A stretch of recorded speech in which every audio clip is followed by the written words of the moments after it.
All right, my lovelies, my lords, lads, lilies, dews, sugars, sugar flowers, sugar mountains on the moon, laurel flowers on the moon, and Mars, my garden, the garden.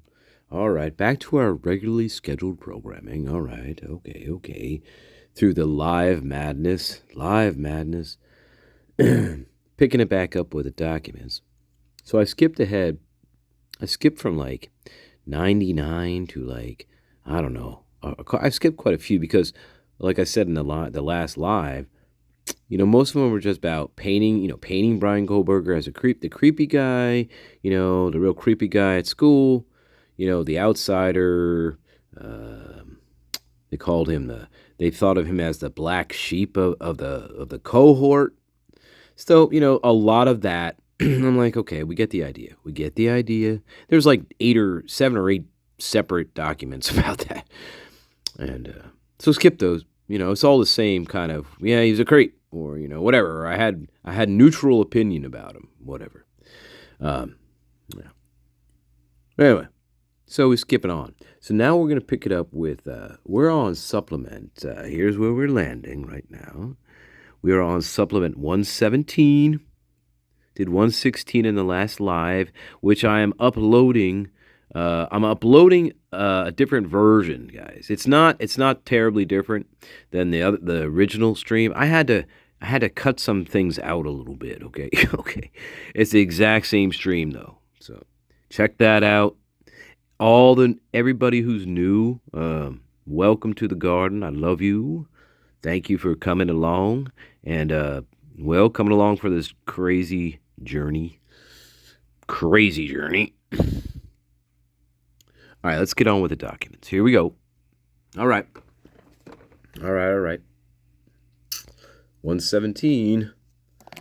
So what do we got this time? Okay, we got victim 1, Kaylee, victim 2, Xana, witness 1, 21-year-old female, Thousand Oaks, California.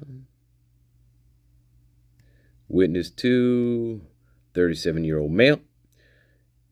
Another witness, 33-year-old female. Okay, see what that is about. So, December 8th, 2022. Wolf is still not caged. Okay, yeah. So we got Adams, Idaho State Police, along with Idaho State Police Detective Joe Lake, interviewed.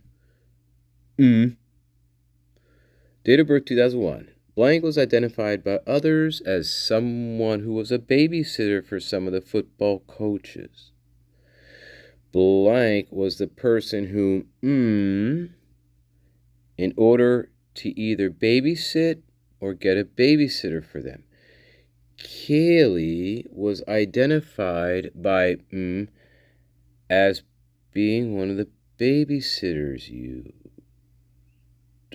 Oh, guys, okay, thank you, guys. Now I know what you're talking about. Thank you, guys. You were making all these comments about, oh, she was a babysitter. She was a babysitter. And now, okay. Thank you, guys. Holy crap. See, guys, you guys are way ahead of me. Oh, my God. Wow.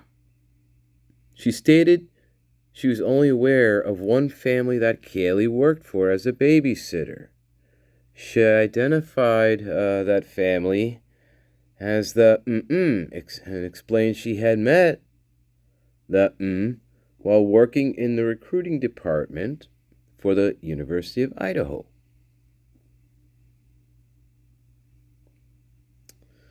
Okay. Oh boy. All right. Was and also involved in the recruiting department. Blank told me she met one day in the hallways when he approached her about being a babysitter. Oh my God. Blank agreed to babysit for the person and ultimately met another girl. Blank explained she was the primary babysitter and coordinated with in scheduling other girls to babysit. Okay, wow. Hang on, guys. Hang on, guys. I gotta play this clip for you guys. I hope I don't have to cut it out, but hang on, guys. Hang on. Boy, oh boy, really great work, bitches. You all showed lots of kisses today. Except for you, Megan. I'm afraid you get a Stormy Cloud sticker today. So wait, you're keeping all the money now? I just hold on to all the money, because bitches can't be trusted with it. We pool all the kissing money together, see? But if you want to buy anything, you just talk to the bottom bitch, and then the bottom bitch talks to me. All right, see you after school. Do you know what I am saying? All right, Charlie. Oh my God. Blank created spreadsheets and time slots for other girls to babysit. She was the main contact for each girl when they babysat. Oh my fucking God. She went on to explain that Kaylee babysat for this person during the summer of 2022.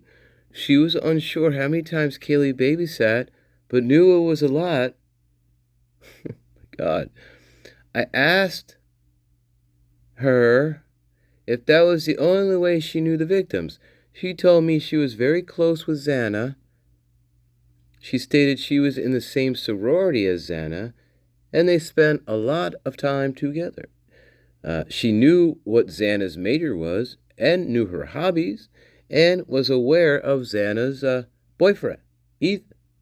She was not aware of anyone who would want to hurt the victims. I asked her for contact info for this pimp. for the the person who we need babysitters for. I mean the pimp. Excuse me. Yo, baby. Baby, yo. What? Bitch, you want to make some motherfucking money? What? Bitch, you should be doing kisses on the playground. You can make $50 a day. Buy all the purses and shoes you've ever wanted. I'll treat you right, bitch. Shut up. Oh, all right then.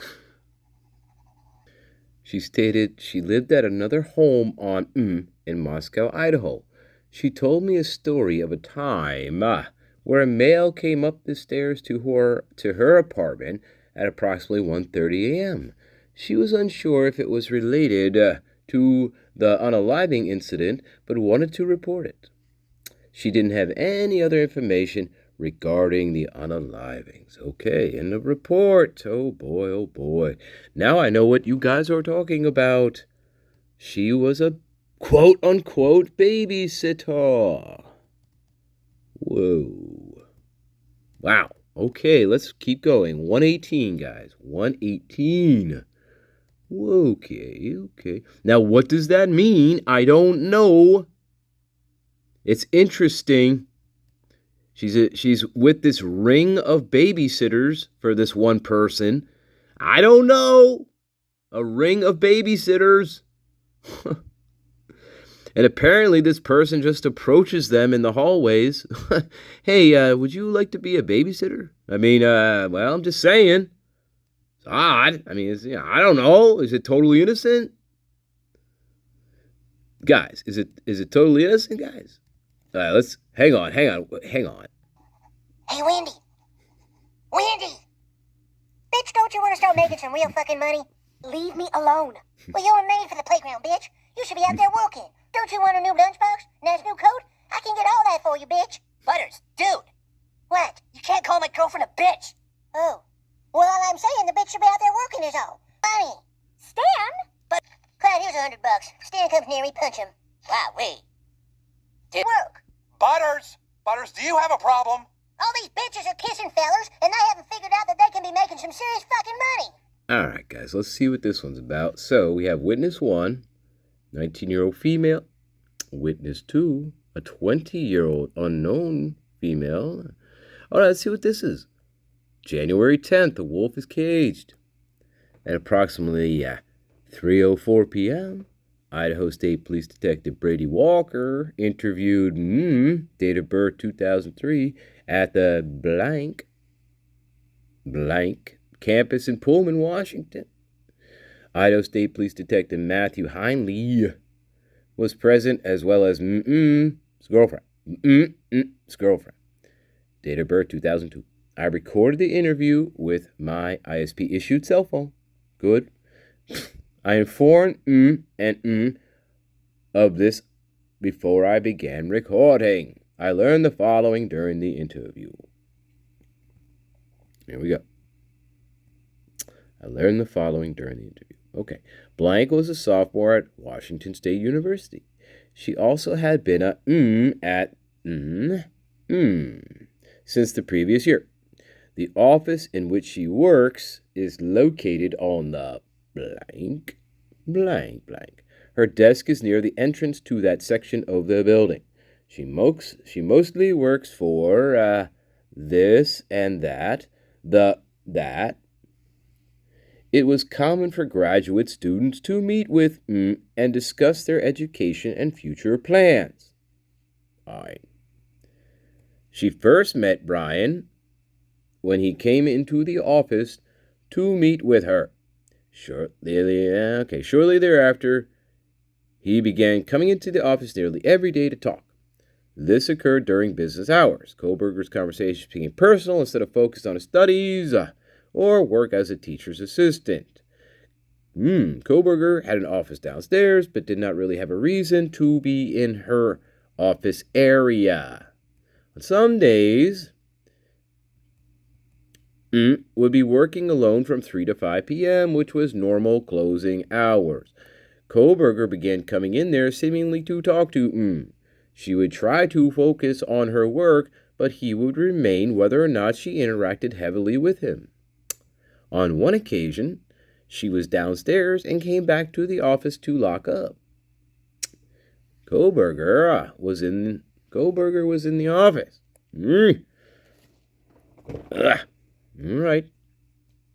All right. She informed him that she was closing the office, and Kohlberger walked outside with her. All right. Kohlberger asked her if she wanted to get coffee. She declined, saying her girlfriend was here to pick her up, and walked away. She thought this was inappropriate as they were both students. This was her first uncomfortable or strange interaction with him. Okay.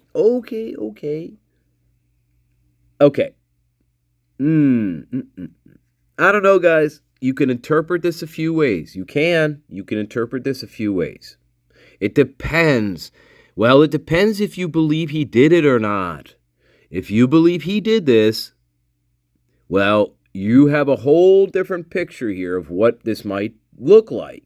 However, if you do not believe he had anything to do with it, you have a totally different picture here. It depends which way you want to go. Tough one, right? Tough one.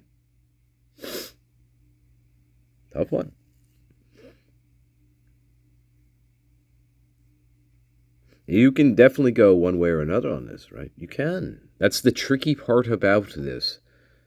Tricky here.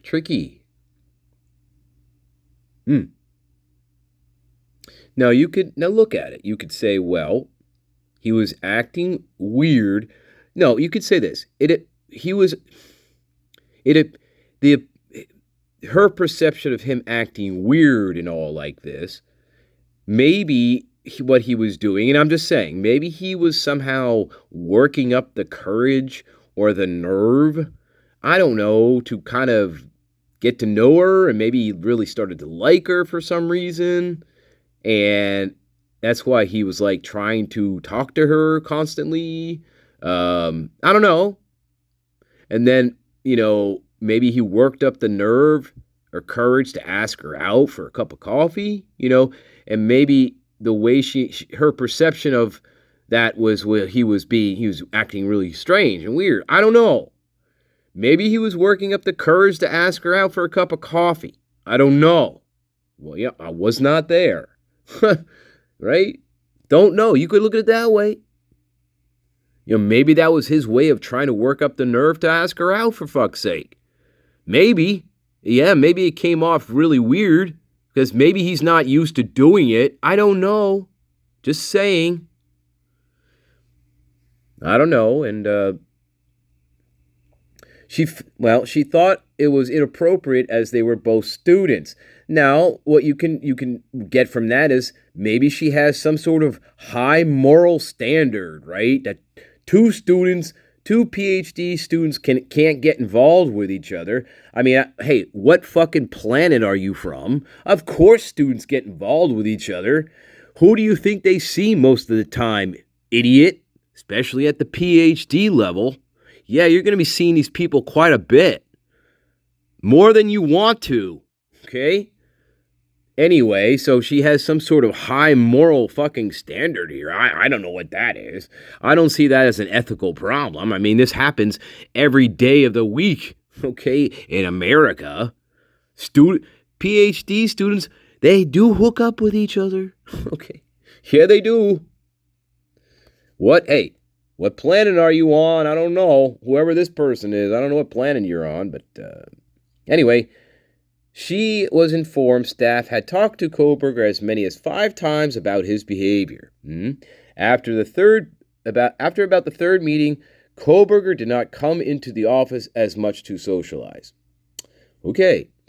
She would see Kohlberger in the hallway and said he would corner her and attempt to conversate. All right. She would try to not engage, but Kohlberger would attempt to force a conversation. Yeesh.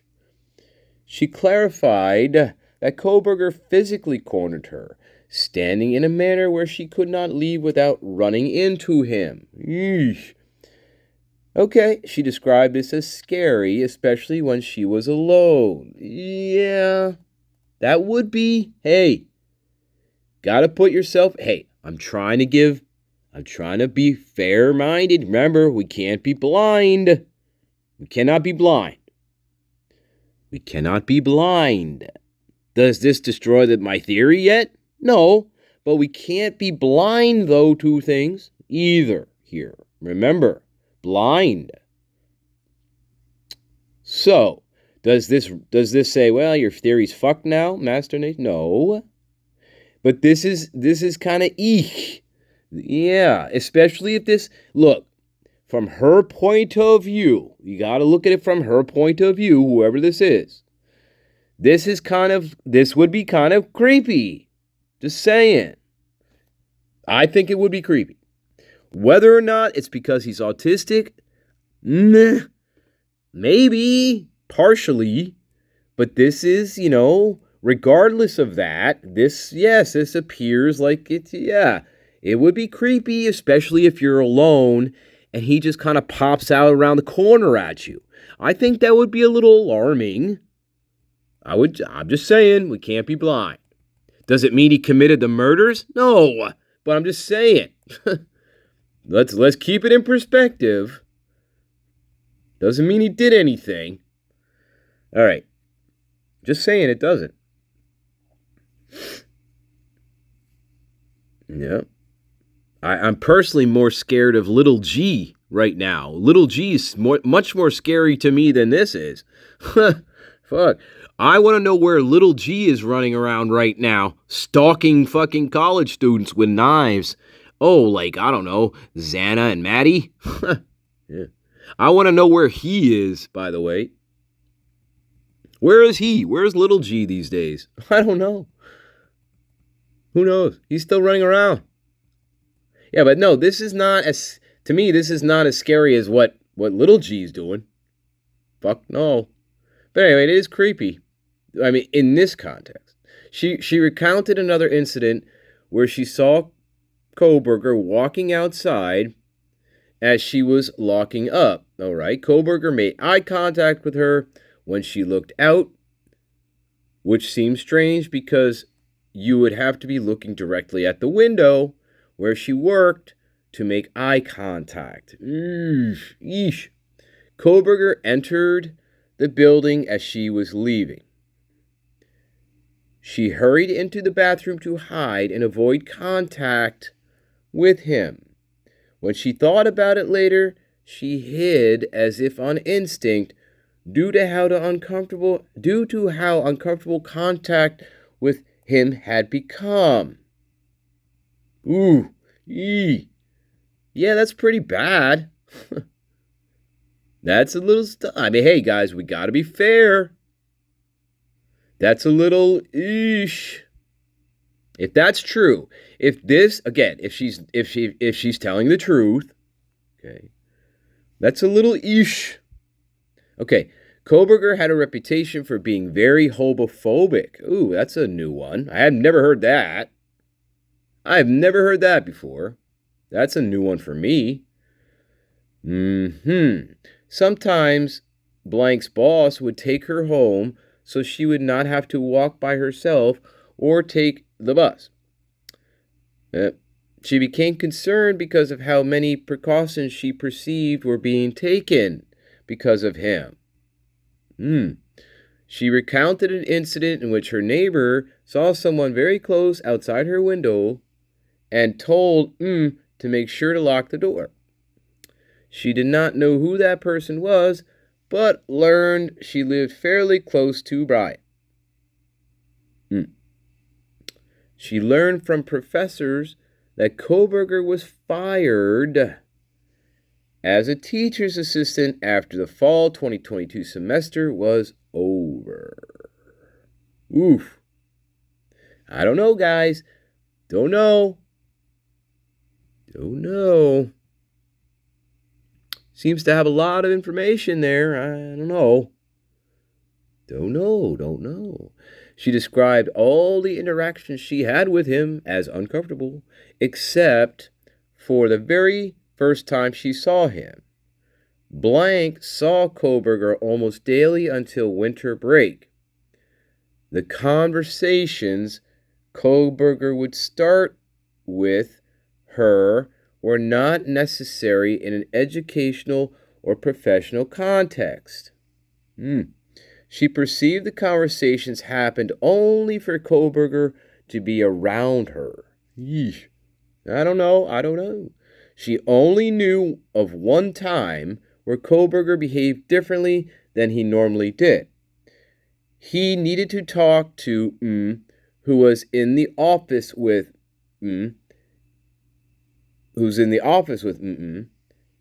and Blank was speaking with Blank, and Koberger was waiting near the door. Told she thought Koberger wanted to speak to him. He declined this and continued speaking with this other person. Koberger came into the room and sat in a chair, but nobody acknowledged him. When he realized this, he became angry and stormed out. Yeesh. Blank described Koberger as very angry, as if he had built up a fury or rage. Okay, it was her opinion that Koberger became angry because he was ignored and nobody acknowledged him. I asked her if Koberger acted any differently after the unalivings in Moscow.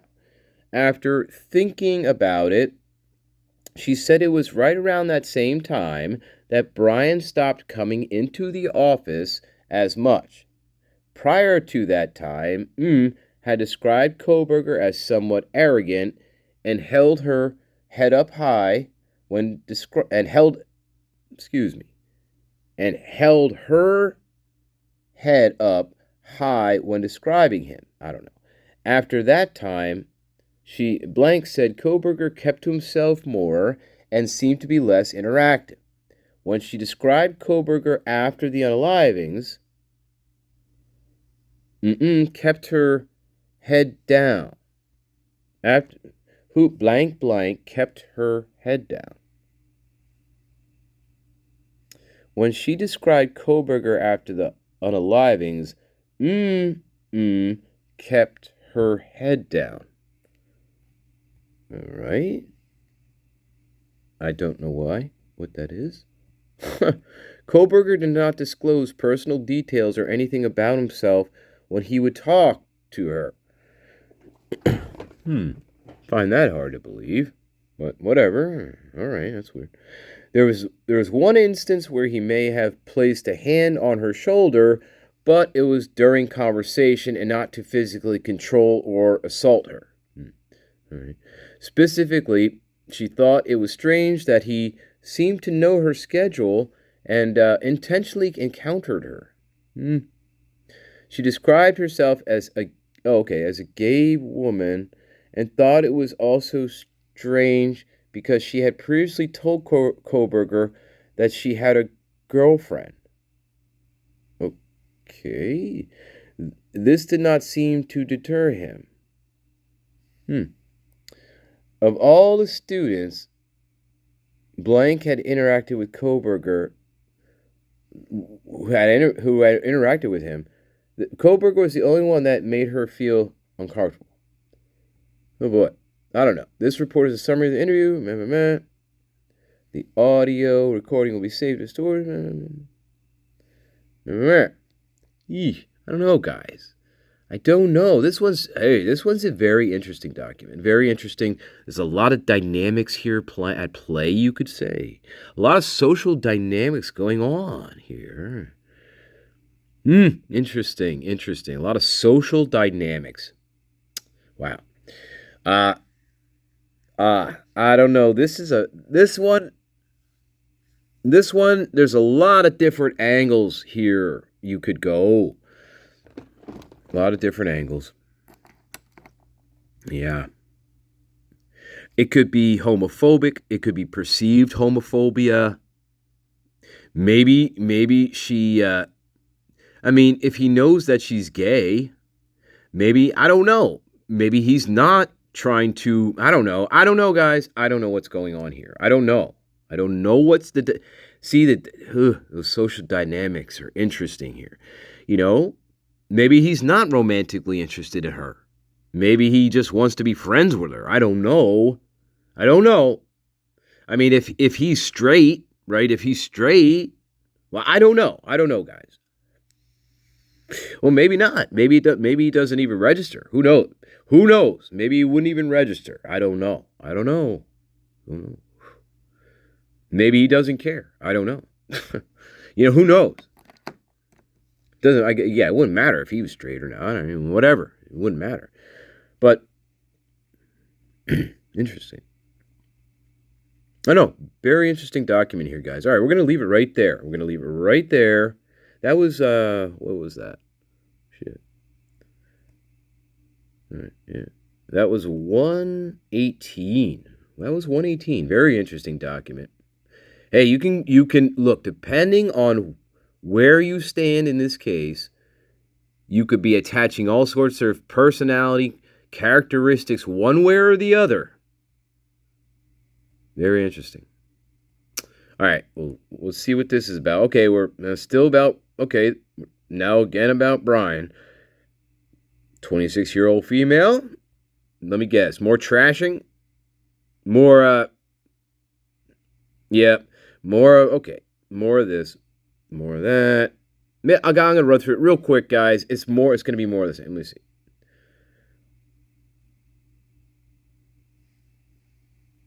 Okay, yeah, she was a student Blank informed me that she was a tenant at the in which Koberger had resided. Okay.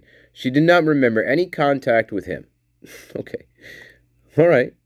Blank coordinates services for about 100 tenants and is frequently contacted by them for repairs or apartment issues. All right. Shortly after a tenant moves in, as part of her duties, she goes to their apartment, introduces herself, and makes sure they have the right phone numbers to call if they have certain issues with their apartment. All right. She keeps a record of when she has completed this with a new tenant. She checked her records and had documented that she met Bryan at his apartment on August 13th. She did not have any memory of Bryan and was only aware of this contact because it was in her records. Okay. The Blank hosts monthly events for tenants. She keeps a record of which tenants attended. These events, Blank records show that Koberger did not attend any of the hosted events. Okay, there you go.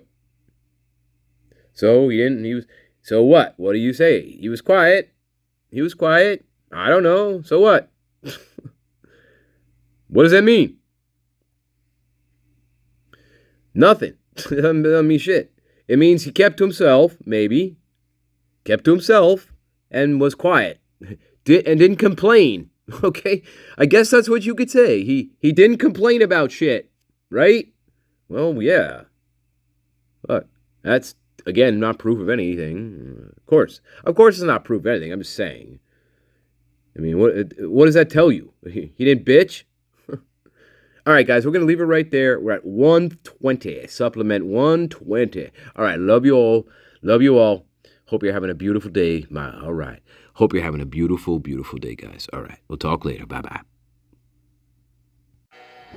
The keeper of the city keys put shutters